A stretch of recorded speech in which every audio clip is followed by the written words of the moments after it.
I got into urban farming as a way of getting my feet wet with learning about how to use the land and farm. I scaled it into a pretty profitable business. Consistent, hard work over long periods. Hello and welcome to the Permaculture Vine Podcast. Today we have Curtis Stone. Welcome, Curtis. Happy to be here.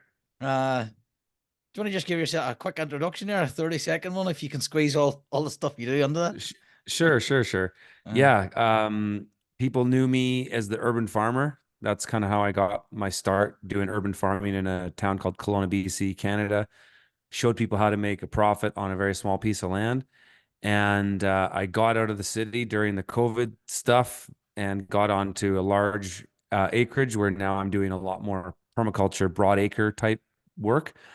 And yeah, showing people how to live off grid and take control of their freedom and liberty. Trying to find that prosperity on the land. Yeah, and I think it's something we all need to learn about at the minute. So I checked before. I've actually subscribed to you in March 2018. So 6 years I've been watching you. So quite a while back to the microgreens and the urban farming. Yes, right. So it's a permaculture podcast. We discuss careers, education, business. When did you hear about permaculture? When did you first sort of encounter it? Oh man. I mean, a long time ago at this point, probably over 20 years ago, I heard about permaculture and Bill Mollison. But yeah, I really got into it in about would have been 2006, 2007. I was really interested in earth ships, and I was living in Montreal, a big city in Canada at that time. And I was just looking for, I always wanted to be closer to the land and live off the land as best as I could. And so I kind of heard about it back then and had Bill Mollison's books and then started reading David Holmgren's books as well.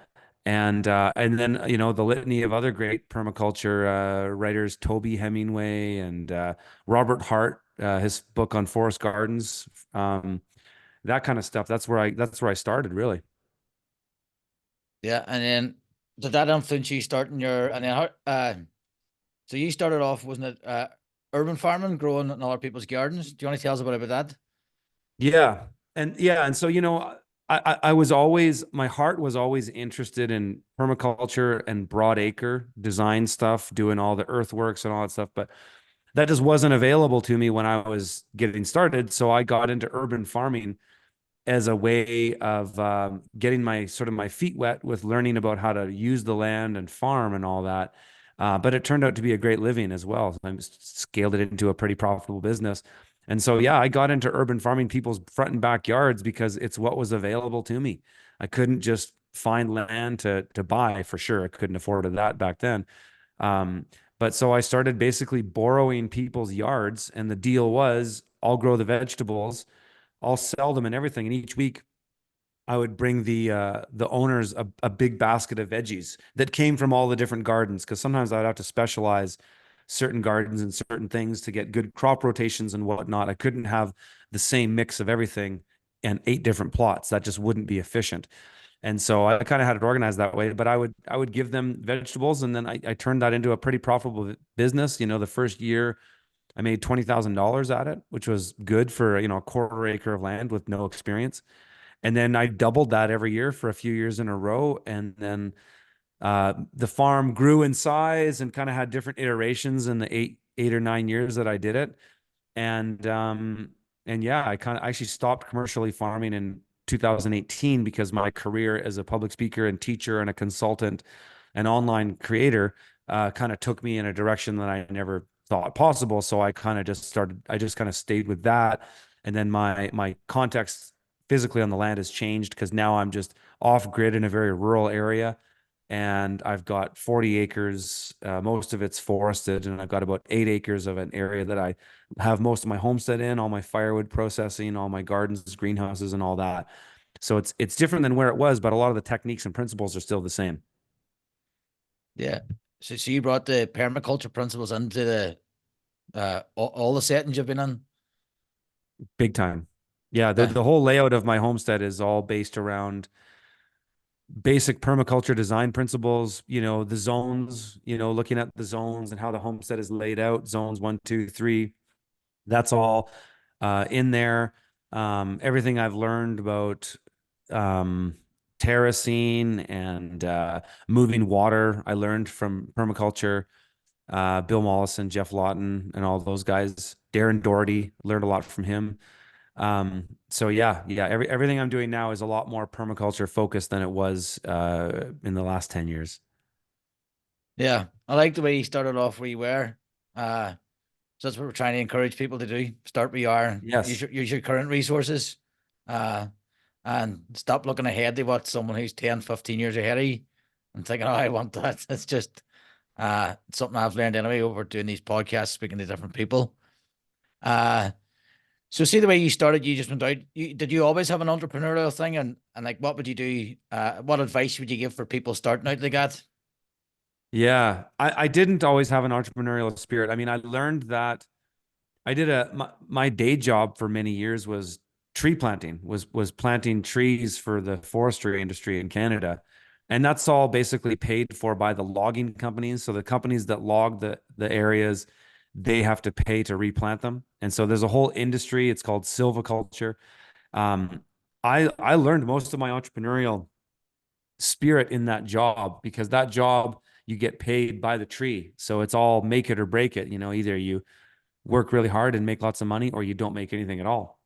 And so that sort of skin in the game mentality I learned in my 20s. And I really attribute my success in the sense that, you're talking to me and people know who I am, to the fact that I was just willing to work harder for longer and in more unforgiving conditions than most people.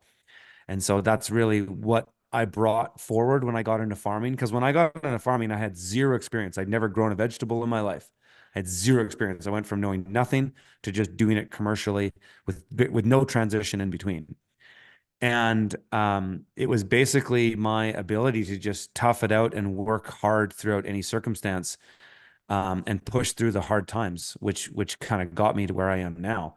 So, yeah, for people who are thinking about getting on that journey themselves, I would say, I would echo a little bit what you said earlier about looking at what you have, assessing your resources, the things that you like doing, your skills, and kind of starting with what you have. But the key is to start. You have to start something.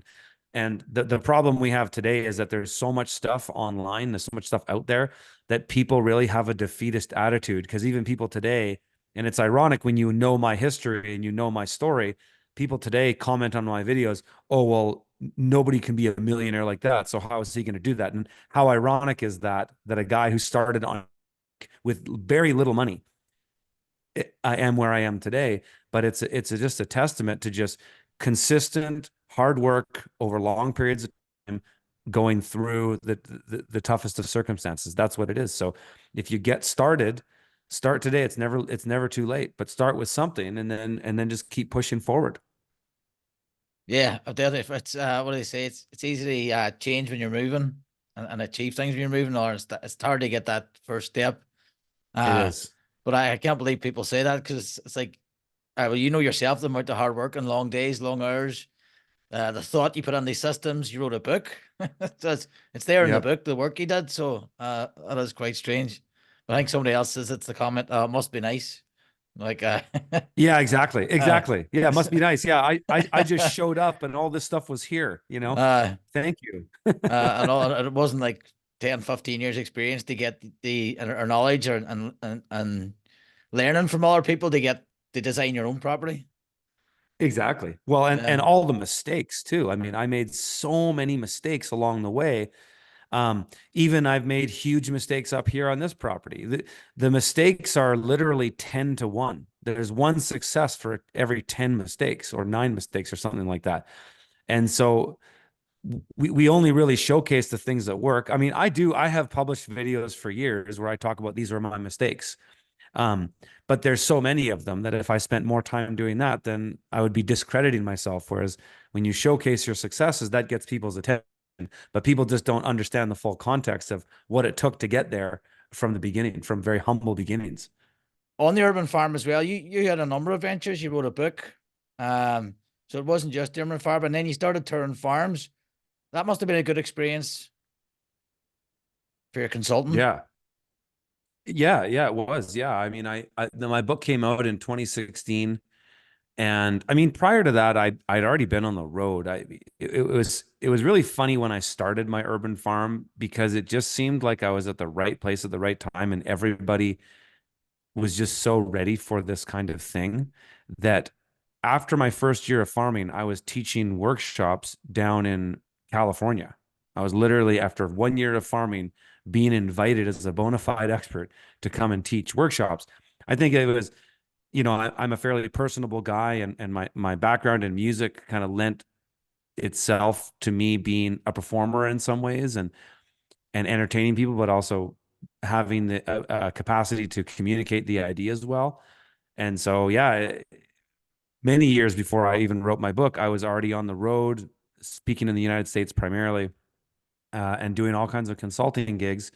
But yeah, the book certainly made that go a lot bigger, and then I'm getting invited to bigger events and such, and was on the road all the time, especially in the winter. But yeah, it was a big turning point for sure. And then you started the from the field, the community. Yep, that's right. In 2019, I published from the field.tv, which was basically a platform for me to post my videos that would do better than they would on YouTube, in the sense that hour-long videos on YouTube just don't monetize very well. And so I wanted to say, hey, to people who wanted to support my work, you can do that, and I'll put forward very long form, detailed content. So I did that, and then in 2021, um, we built up another platform called freedomfarmers.com, which is an education platform going more specifically at areas of regenerative agriculture and small scale farming that I don't myself do very well. We started to bring in other experts. And so that's kind of where we are today now. Freedomfarmers.com is the main platform. We've kind of amalgamated from the field.tv into that. And then we also run a program called the Homestead Accelerator, where we find people, rural properties, that meet a pretty strict criteria of what a homestead would be. It's got to have food, water, energy, shelter. Has to have two sources of water. So we publish these properties every single week, and we show people, hey, if you want to go move to this place, check out these property listings, because these homesteads have more or less what you need to go in there and just start. So that's kind of where we're at now. Yeah, I watched a few of them. Sorry if this is while uh going through all these things, but it started to share all the different possibilities. And I like the fact you Yep, just didn't stick to one thing. You diversified, you done everything, and everything sort of supports everything. So it's like a guild of it products does. that you do, and then on top of it, the content creation is sort of the key to all of it. Yeah, and you know what you said there really hit the nail on the head, for especially for me, is the idea of a guild, planting guilds, and as we know them in permaculture. But yeah, the primary principle of stacking functions within permaculture has been my guiding principle my entire career. Is that I've always tried to find ways that things stack into one another, so that one action isn't just yielding one thing, but it's yielding many things, or perhaps making other things easier along the way. So I've incorporated that into everything in my entrepreneurial career, as well as I did my urban farming business when that was going, and now here on my larger homestead, it's the exact same principles as stacking functions and creating guilds, um, as often as we can. Yeah, it's so powerful. So you mentioned there you when you're running your business and your entrepreneurial ventures, you implement the permaculture principles. Do you want to tell us a bit more about that? Just Yeah. how you approach it? Yeah. I mean, one example, um, early on in my career, as far as implementing a permaculture principle, was that I was getting invited to go and do public talks everywhere, all around, mostly in the United States at first, and then later around in Canada and other countries in Europe and New Zealand and Australia as well. Um, I found that if I'm going to travel somewhere, I might as well do something else while I'm there. So it's where I kind of started to just do a lot more international consulting. So I would get invited to speak somewhere, and then I started doing consulting gigs. So, okay, I'm going to fly out to, Boston. I might as well do some consulting while I'm out there on top of the speaking gig. And then what I also started doing is organizing farm-based workshops on farmers' land, on different farmers' lands around the U.S. that were proteges of mine. So I would stack so many things into doing one thing. And so that was one example. I mean, and as it pertains specifically, you could ask me other more specific questions regarding that if you want. But yeah, I mean, it's been the foundational principle for me for many years in so many different ways. I think it's just trying to share and trying to encourage people to look at their business and their life through the lens of permaculture. And you did write a video a few years ago. Remember, not criticizing, critiquing permaculture and where it had failed. Uh, Yes. and it generated some feedback. Do you still how are you thinking that now, looking back 5 years later? Now you're on your homestead. Has it moved on any from that time? Yeah. So I mean, in regards to that video number of years ago, I was more of a critique of permaculture and its application to agriculture than it was specifically to permaculture, because permaculture is a design methodology that uses nature as its primary observational foundation and applying things that we can observe in nature and using them in other ways. And so in that video is more about agriculture. And so, I don't think I would change my position on it much, but now that I'm doing more permaculture now than I've ever done in the past, specifically on my land, I think it still stands. Like I don't know if much would change, unless if you have something specific in that video you'd like to No, I was address, just we could do that. But I always remember it causing a bit of a stir at the time. Like Richard Perkins, he gave his perspective on it. It just popped into my head today. And I was thinking that's right. I mean that video. yeah, yeah, and it was funny. Uh, And uh, I remember Jeff Lawton, who I've met on a number of occasions. He read, because I also wrote it in a article on Medium, and Jeff liked it. He said, "You're totally bang on." And because again, I was being specific about its application. And so I think that's where people have a tendency to get offended by things just because of a clickbait title. And to be totally honest, that video was intended to do that. uh, That's why it got a lot of views, right? uh, So, people often get offended by the title and they don't actually listen to the substance. So I think most people were offended because of that. uh, I love people getting offended in permaculture circles. It's Yeah, it's pretty funny. you're not doing my type of permaculture, and it's like it's a tool. It's a way to look at things for me anyway. Yes, It's not a dogma I love by. It's just you have to apply it where you can. And exactly. I find it quite amusing especially when it comes to money. No, money's not permaculture. Corporations not. It's like, well, you have to have business. You have to create a surplus. And then That's it's right. like chapter 14 is often just dismissed in no, a PDC. And it's just like, well, that's how your whole economy is supposed to work. That's sort of probably the most important chapter. Well, it is because we all Uh, have bills to pay. And yeah. so, and I think that's why I got so much traction in the permaculture world, though I'd never taken a PDC, never wanted to. Actually, I did want to at one point, but I decided to just do my own thing. I've always just found it more valuable to row your own boat. And so I think, but I've got so much popularity in the permaculture space because people just saw that and said, well, here's a guy just rowing his own boat. He's just doing his own thing. He's not asking for permission. He's not asking for an opinion from the permaculture people if this is permaculture or not. I just didn't care. I just did my thing and it worked.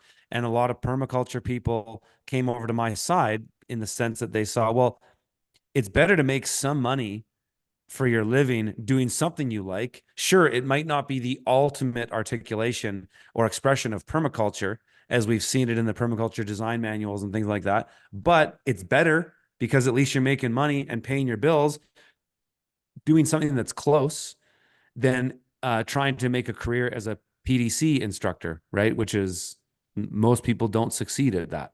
Looking at the amount of people that have taken PDCs and the amount of people that teach them, it's a total failure in that regard. And so I think people in the permaculture space found me refreshing because it was just like, here's a guy just doing it and not asking permission.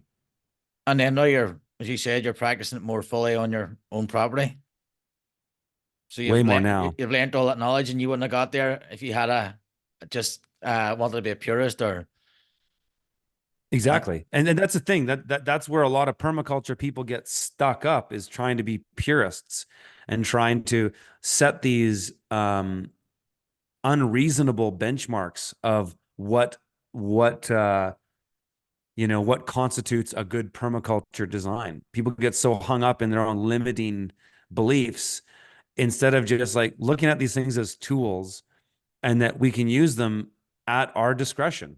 We don't have to ask permission from the permaculture community at large. We can just do it. And that's uh, what Bill Mollison would have told you to mm, do anyways.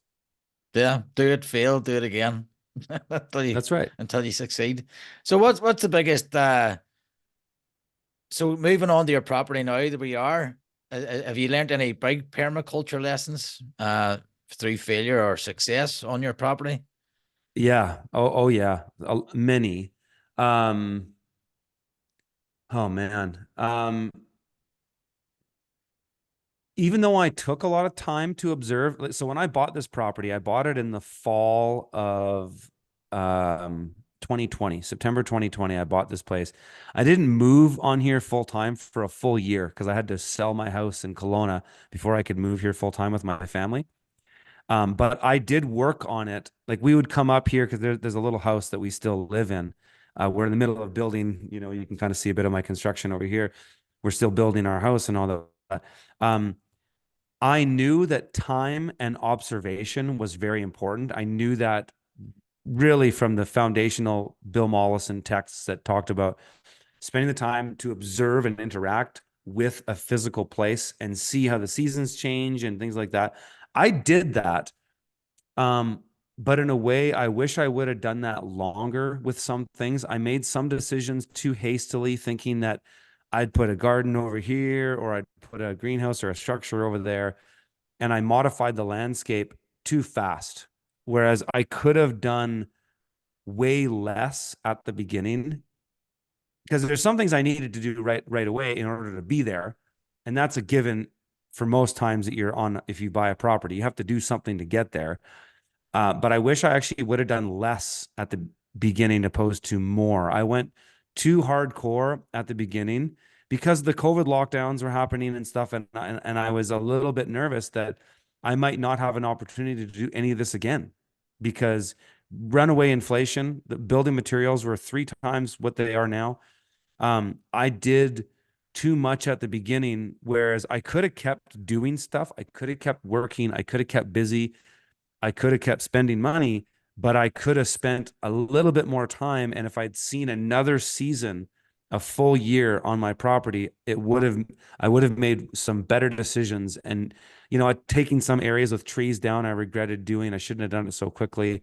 It's a lot of little things. Overall, I'm very happy with where we're at here. And I don't know how much I would actually change, but definitely having more time to observe and interact with it would have been far more beneficial to me now and would have saved me a lot of money too, actually. I think you're right at the time. I remember as well too. There was a lot of shit happening, and it was like Yeah, you have to act, or you might not got it stuff done. that's it. Yeah. So that's understandable mistakes, or uh, I feel so too. Sometimes I really kick myself. I mean, when I bought my first batch of materials to start building all this stuff, I spent probably $50,000 more than I needed to because I didn't necessarily need all those materials right away anyways. My building crew was very limited. It was me and 2 other guys. And I was paying ridiculous inflation on things. And so in hindsight, it would have been slow down a little bit. All this stuff that's happening now is going to continue for a long time. And you just have to stay consistent and just keep pushing forward. Don't try to do it all at once. And that's what I would say to people now too. is it the urgency to get on the land is probably greater than it's ever been for people who want to get out of the cities and stuff like that. But if you rush it too much, then you can risk doing what I did, and you can deploy too many resources too early on that you might need later on when conditions change. So I think it's important to be slow and steady and just consistent. Not necessarily slow. You can do some things fast. Certain things need to be done fast, like getting access to a property so that you can actually get in there and start working on it. You need to get your access in fast if it isn't already there. But there's so many other things that you can slow down with, especially when it comes to earthworks and or taking down trees. Those are the two things that I would say um, slow down on and really, really pay attention. I mean, doing a proper survey on your property is really important. That's what I did early on, and it was extremely helpful. Did a full orthomosaic survey, flew a drone up, three-dimensional, everything, had a perfect 3D capture of my property so I could see where all the water systems were moving and the snow melt and all that. I did that. I'm happy that I did that. But even still, I jumped into some things that I could have waited on, and it would have saved me money and making some mistakes that I sort of regret. And particularly, and that was for you with skills. If someone is doing that without the skills and relying on other people, it's even more of a stress. That's right. You That's mentioned exactly it. what type of survey did you mention there, just for listeners? An ortho mosaic survey. So what this is it's a fairly common practice with permaculture consultants. What you do is you fly a drone up in the air and there's different softwares you can use. There's the one I use is called Drone Deploy.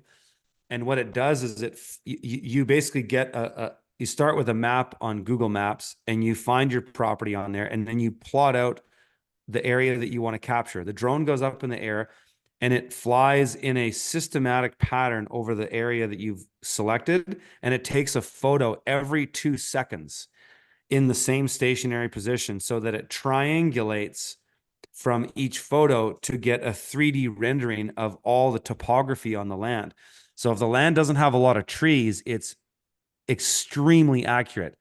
It's where you get into trees that it becomes harder because the drone can't see the ground. But then that's where you have to use basically a surveying equipment. So we used a GIS system that had a rover unit that you walk around with and you pinpoint on the ground. So you go into areas in the trees that you want to get some samples of where the ground is there.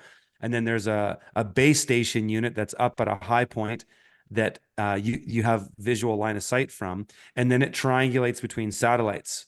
And then you can walk this thing. So we did a combination where we did the orthomosaic survey to capture the three-dimensional area, and then we used the GIS equipment to go into the treed areas that I wanted to capture topography and to find out where the lowest points where water moves, basically. So I did that in the first month of buying this property. And I did it again this year, actually. I got an updated one, which is kind of cool to see.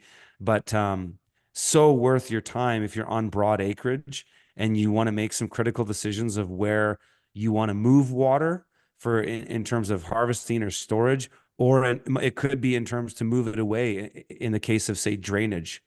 Incredibly useful. Yeah, I've seen the results. There were some of the results from. I'm not sure if it was yours or other places, but it is quite amazing. It gives you some detail. Mm-hmm. And so you have recently put in ponds. Any other plans for your property? Yeah, yeah, a lot more plans. Yeah, I did two ponds this year. One is a catchment pond, and then the other is a reservoir pond. So the catchment pond just naturally catches water. It's in an area that it's a watershed essentially. And I basically just hollowed out what was already there. So that pond already just full by virtue of the snow melting and waxing and waning in the fall. And then that'll capture a ton of water in the spring as the snow melts. About 9 million liters actually passes through this area. And then that gets pumped up into the reservoir pond that can hold the water for, dozens of applications. There's another pond I'd like to put in. There's two more ponds I could put in maybe next year, but we'll see. Um, Next year or this coming growing season, I should say, my priorities is to finish my house so that we can live a bit more comfortably as My kids are getting older, and then finish the gardens. I finished landscaping and doing all the earthworks for a food forest area. It's a 1/4 acre, and there's 400 trees that are going in there, and about a quarter of those are fruit bearing trees and canes, and then the other 300 trees are all support species that go in. And so these are trees that fix nitrogen, create biomass for chop and drop, things like that.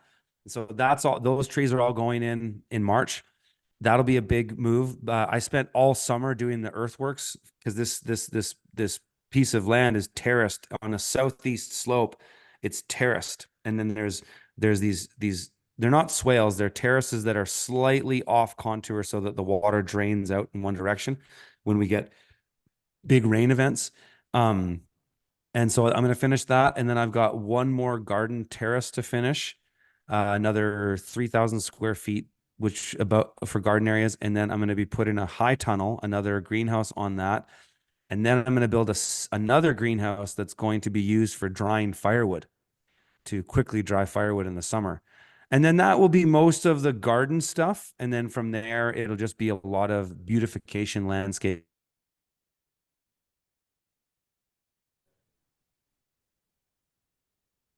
I just lost you. Beautification. You're back in. No, so Oh, oh, it never stops, does it?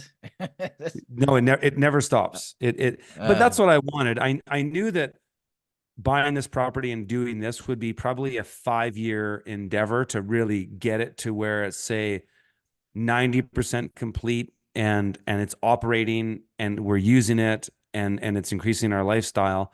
But I always want projects. I love projects. I love doing landscaping and earthworks. I'm a pretty good machine operator now.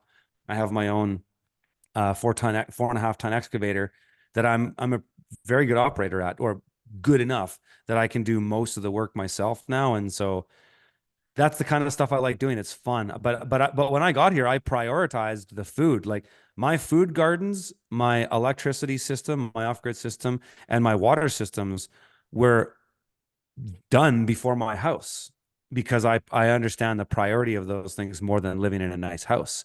So I think a lot of other people would have built the house first, but not me. I did the other things that are more imperative to our survival on the mountain than the house. yeah, but you still had shelter. Exactly. We still had shelter. So you had shelter, so it was still okay.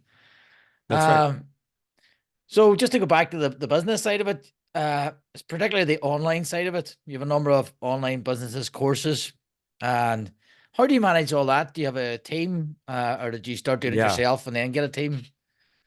I've had a team for a long time. Well, 5 years, I guess now. When I started from the field.tv, it was that year in 2019. It was everything at that point was still just me 100%. I would get a web designer to help me build a template for a website, and then I would still do everything else myself, all the day-to-day stuff. I did everything myself. In 2020, I brought in 3 strategic partners into the company to help me grow it and put in new infrastructure that I wasn't capable of doing myself. So at that point, we were 3 or 4 of us total, with little subcontractors here and there for certain things. And then in 2021, we brought in 2 new other partners who were operations partners, basically. And then we had a number of employees in there. So really, as it is today, Freedom Farmers is about 10 to 12 people. 10 mostly it's 10 people, so that's partners and employees. And then that will change from time to time. Sometimes if we're working on a new project, a new course, we bring in some other subcontractors to help with the filming or something like that. And then it all just comes back to in-house editing and all that. But yeah, it's about 10 people. So yeah, it's far beyond me at this point. And that was completely necessary to scale the kind of business that I have. There's no way I could have done it myself. So my team has been completely critical every step of the way. Yeah, so I think the important point is there you can't do it on your own, and because no, you're the face of it. It might look like you're a lone wolf at times, but like the partners are important, and They are. And yeah, I am still the face of it. And so I still work in it a lot. I'm still, all the courses that we publish are all from me, in the sense that I found the expert. If it's a course that's not done by me, I have 3 courses in our platform. But we have 20, so the other 17 aren't me, and we're adding more. Every other course creator in that platform was found by me. The relationship was brokered by me. I kind of butted them up to say, hey, you'd be really good at a course. And so I found the talent, essentially. So I'm still really involved in the business in that way. I don't do the day-to-day operations, any of that anymore, which is great. But I just do really high level stuff and creative stuff. Of course, people still see my videos that I post. All that stuff is me. My videos I edit myself. It's all me. There's a very small percentage of my videos that weren't edited or created by me. Very small, like probably 1% or less. So most of it's still me. But yeah, on the other stuff, I have a team. Like even with the Homestead Accelerator program that we do every week. Just before we got on this call, that's what I was doing. I was reviewing our weekly properties. That's 3 people to make that happen, because we comb through hundreds of properties a week to boil them down to 10. And so we start with about 200. That gets to about a short list of 30 to 50. And then that filters down even more to 10 to 15 properties. And then sometimes I even eliminate a few of them in there. So there's all these steps. And in order to scale anything, you have to have a team. Having said that, there is a sweet spot. I would say there was a sweet spot in 2019. I could look back and go, yeah, I was doing very well doing a lot of this myself. However, if you want to have a family or you want to have other obligations outside of work, you have to have a team at some point. You can only take it so far with just yourself. Otherwise, you really risk burning out. And at that point, I was really risking burning out, because at that point, um, like I started posting videos in 2014, in January 2014. So I'm on my 10-year anniversary now, is posting videos online. Um, I was really starting to burn out about 5 years. Is that right? 20, yeah, about 4 or 5, yeah, about 4 or 5 years in, I was really hitting the threshold of what I could manage myself. And it was either, okay, you either have to just change something to make this easier for yourself so that you can sustain it, or you need to find other strategic partners that can take it to the next level. Uh, Insofar as me just being able to maintain the lifestyle that I'd grown accustomed to without burning myself out, or growing it and then giving a piece of the action to my team members so that they have an incentive to help grow it as well. Yeah. Uh, so say for example, somebody who's doing permaculture, who's how would you advise them they start off doing YouTube and getting into the content creation? Any advice for You them? know what? These days, I don't, honestly. Uh, Especially YouTube. YouTube is a pretty dead platform, in my opinion. It's hard to find good content on YouTube. There's so much crap on there. And there's so many people that are posers, to be honest. I won't name names, but there's so many people that just want to be content creators, and they're sort of marketing people before they're actually people that are experts in their subject. And because there's been such a long train of content on YouTube, and then all these marketers that learned what are the best things to do as a YouTube creator, people start with that. They start with what's the best way to be a YouTube creator, opposed to what's the best way for me to be the best expert in my field. And so I would say YouTube is not really worth it anymore. It's difficult to monetize. It's too competitive, and it censors everything. I would say Twitter X is actually the best place to be as a content creator right now. I'm seeing new people, all kinds of creators that I would have never seen on YouTube. I'm seeing them on Twitter or X, and they're getting good traction and they're making good impressions, and the platform's changing a lot too. So to me, it looks like if you want to create content that's actually real content that has value, X is the best place to do it. Forget TikTok, Snapchat, YouTube, Instagram. All those places are about instant gratification. And it's hard to deliver content that's valuable with the algorithm of instant gratification. Just look at TikTok. It's the worst. It's the worst of them all, because it's just flipping through 2-second videos. It's just complete garbage. There's no incentive to create depth and detail. Whereas X in its algorithm seems to promote that. So I think, yeah, if somebody wants to get involved in there, I would jump on that train because it's still Twitter's become a new thing. X and I at first I hated the how he rebranded it to X, but now I kind of understand it a bit more in the sense that it is not what Twitter used to be. I was on Twitter a little bit in the early days. I didn't use it as much as Facebook or YouTube or Instagram, but I did use it a bit. Where what it is now is completely different. And it's kind of like if you talk to people in marketing or social media, they'll tell you that it's important to be an early adopter in a new platform, and X is that. It is a new platform. Even it's because it's been completely changed. So I would say go there, but I would say more fundamentally, make sure that you're really good in your craft before you start making videos, because there's so many videos out there and there's so much garbage content out there. And I know personally and have met literally dozens of creators that started with, I want to be an influencer before they knew they wanted to do permaculture or off grid or homesteading or farming. They started with that first. See, I started with, I just want to farm. And if I can make a living at it, great. And then the content thing came after. I think that served me well in my career. And I think right now, with it being so competitive, you're better off first making sure that you're really good in your craft and that you have a message that people want to hear before you go out there and share it. Yeah. Or to do what I'm doing. I'm coming from a learning point of view, and I just function stack the podcast.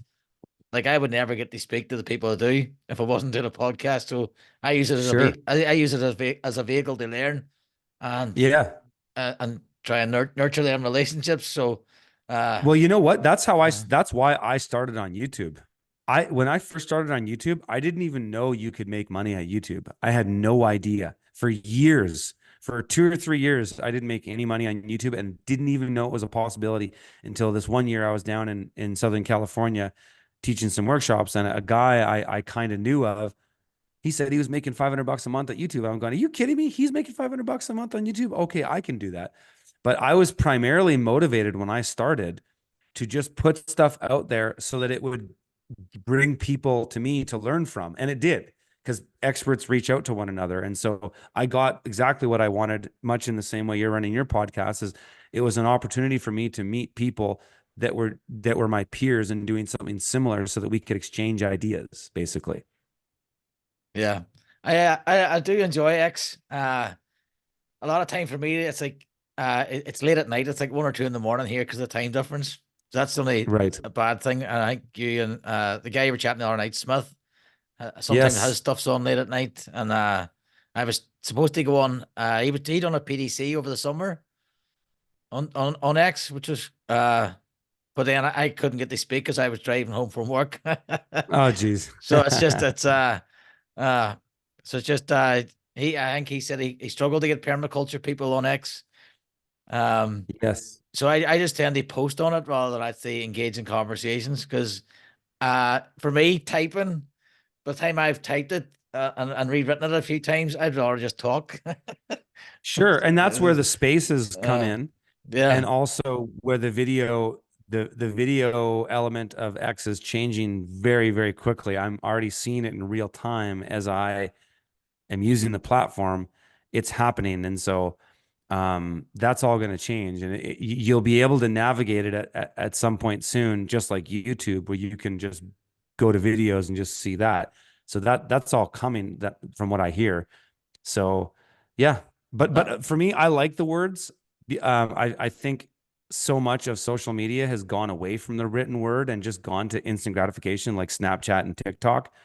That's the thing I've kind of rejected. I can't stand that kind of content. I don't learn anything from it, and it actually just pisses me off.